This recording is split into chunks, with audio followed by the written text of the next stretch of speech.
जामवंत कह सुन रघुराया। जामवंत ने कहा, हे रघुनाथ जी सुनिए। हे नाथ, जिस पर आप दया करते हैं उसे सदा कल्याण और निरंतर कुशल है।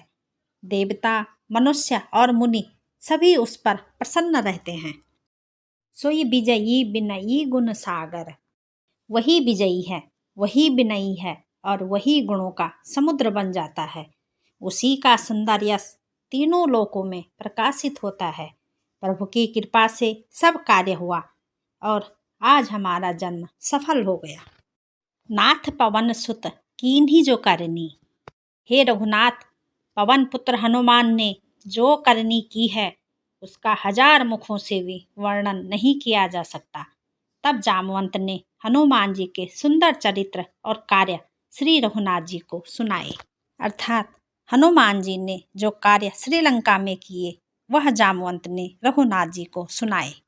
सुनत कृपा निधि मन अति भाए। हनुमान जी के कार्य सुनने पर कृपा निधि श्री रामचंद्र जी के मन को बहुत अच्छे लगे। उन्होंने प्रसन्न होकर हनुमान जी को फिर से हृदय से लगा लिया और कहा, हे तात, कहो सीता किस प्रकार लंका में रहती है और अपने प्राणों की रक्षा कैसे करती है। नाम पाहरो दिवस निसी, ध्यान तुम्हार कपाट। हनुमान जी ने कहा, आपका नाम दिन रात पहरा देने वाला है, आपका ध्यान ही किवाड़ है। नेत्रों को अपने चरणों में लगाए रहती है और यही ताला लगा है। फिर प्राण जाए तो किस मार्ग से। चलत मोहि चूड़ामणि दीन्ही। हनुमान जी ने कहा, चलते समय माता जी ने मुझे चूड़ामणि दी है। श्री रघुनाथ जी उसे लेकर हृदय से लगा लिया। हनुमान जी ने फिर कहा, हे नाथ, दोनों नेत्रों में जल भरकर जानकी जी ने मुझे कुछ वचन कहे हैं। अनुज समेत गहेहु प्रभु चरना। छोटे भाई समेत प्रभु के चरण पकड़ना और कहना कि आप दीन बंधु हैं, शरणागत के दुखों को हरने वाले हैं और मैं मन, वचन और क्रम से आपके चरणों की अनुरागिणी हूँ। फिर स्वामी, आपने मुझे किस अपराध से त्याग दिया। अवगुण एक मोर में माना। हे नाथ, एक दोष मैं अपना अवश्य मानती हूँ कि आपके वियोग होते ही मेरे प्राण क्यों नहीं चले गए, किंतु हे नाथ, यह तो नेत्रों का अपराध है जो प्राणों को निकलने में हठपूर्वक बाधा देते हैं। विरह अग्नि तनु तूल समीरा। सीता माँ कहती हैं, विरह अग्नि है, शरीर रुई है और श्वास पवन है। इस प्रकार यह शरीर क्षण मात्र में जल सकता है, परंतु नेत्र अपने हित के लिए, प्रभु का स्वरूप देखने के लिए जल आंसू बरसाते हैं, जिससे विरह की आग से भी देह जलने नहीं पाती। सीता कै अति विपत्ति विशाला। सीता जी की विपत्ति बहुत बड़ी है। हे दीन दयालु, वह बिना कही ही अच्छी है, कहने से आपको भी बड़ा क्लेश होगा। निमसि निमसि करुणा निधि, जाहि कल्प समय बीती। हे करुणा निधान, उनका एक एक पल कल्प के समान बीतता है। अतः हे प्रभु, तुरंत चलिए और अपनी भुजा के बल से दुष्टों के दल को जीतकर सीता जी को ले आइए। सुनी सीता दुख प्रभु सुख आयना। सीता जी का दुख सुनकर सुख के धाम प्रभु के कमल नेत्रों में जल भर आया और वे बोले, मन, वचन और शरीर से जिसे मेरी ही गति अर्थात मेरा ही आश्रय है, क्या उसे स्वप्न में भी विपत्ति हो सकती है। कह हनुमंत विपत्ति प्रभु सोई। हनुमान जी ने कहा, हे प्रभु, विपत्ति तो वही है जहाँ आपका भजन स्मरण न हो। हे प्रभु, राक्षसों की बात ही कितनी है, आप शत्रु को जीतकर जानकी जी को ले आवेंगे। सुनो कपितो ही समान उपकारी। रघुनाथ जी कहने लगे, हे हनुमान सुन, तेरे समान मेरा उपकारी देवता, मनुष्य और मुनि कोई भी शरीरधारी नहीं है।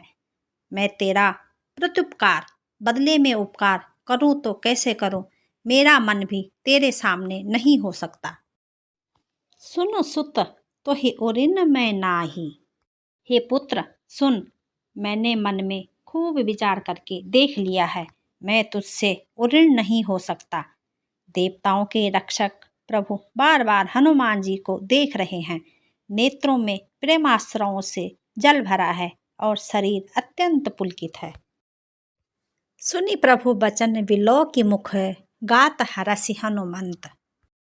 प्रभु के वचन सुनकर और उनके प्रसन्न मुख तथा पुलकित अंगों को देखकर हनुमान जी हर्षित हो गए और प्रेम में विकल होकर हे भगवान मेरी रक्षा करो, मेरी रक्षा करो कहते हुए श्री राम जी के चरणों में गिर पड़े। बार बार प्रभु चाह ही उठावा। प्रभु हनुमान जी को बार बार उठाना चाहते हैं, परंतु प्रेम में डूबे हुए हनुमान जी को चरणों से उठना सुहाता नहीं। प्रभु का कर कमल हनुमान जी के सिर पर है। उस स्थिति का स्मरण करके शिव जी प्रेम मग्न हो गए। सावधान मन करे पुनि शंकर। फिर मन को सावधान करके शंकर जी अत्यंत सुंदर कथा कहने लगे। हनुमान जी को उठाकर प्रभु ने हृदय से लगाया और हाथ पकड़कर अत्यंत निकट बैठा लिया। कहो कपि रावण पालित लंका। रघुनाथ जी हनुमान जी से कहते हैं, हे हनुमान बताओ तो रावण के द्वारा सुरक्षित लंका और उसके बड़े बांके किले को तुमने किस प्रकार जलाया। हनुमान जी ने प्रभु को प्रसन्न जाना और अभिमान रहित वचन बोले। शाखा मृग के बड़ी मनुसाई। हनुमान जी कहने लगे, बंदर का बस यही बड़ा पुरुषार्थ है कि वह एक डाली से दूसरी डाली पर चला जाता है। मैंने जो समुद्र लांघकर सोने का नगर जलाया और राक्षस गण को मारकर अशोक वन को उजाड़ डाला, सो सब तव प्रताप रघुराई। यह सब तो हे रघुनाथ जी आप ही का प्रताप है। हे नाथ, इसमें मेरी कोई प्रभुता नहीं है, अर्थात इसमें मेरी कुछ भी बड़ाई नहीं है। नाथ भगति अति सुखदायिनी। हे नाथ, मुझे अत्यंत सुख देने वाली अपनी निश्चल भक्ति कृपा करके दीजिए। हनुमान जी की अत्यंत सरल वाणी सुनकर हे भवानी, तब प्रभु श्री रामचंद्र जी ने एवमस्तु ऐसा ही हो कहा। उमा राम सुबाहु जेहि जाना। शिव जी कहते हैं, हे उमा, जिसने श्री राम जी का स्वभाव जान लिया उसे भजन छोड़कर दूसरी बात ही नहीं सुहाती। यह स्वामी और सेवक का संवाद जिसके हृदय में आ गया वही रघुनाथ जी के चरणों की भक्ति को पा गया। सुनि प्रभु बचन कहि कपि वृंदा। प्रभु के वचन सुनकर वानरगण कहने लगे, कृपालु आनंद कंद श्री राम जी की जय हो, जय हो, जय हो। तब श्री रघुनाथ जी ने कपिराज सुग्रीव को बुलाया और कहा, चलने की तैयारी करो। अब विलंब के ही कारण कीजिए। अब विलंब किस प्रकार किस कारण किया जाए, वानरों को तुरंत आज्ञा दो।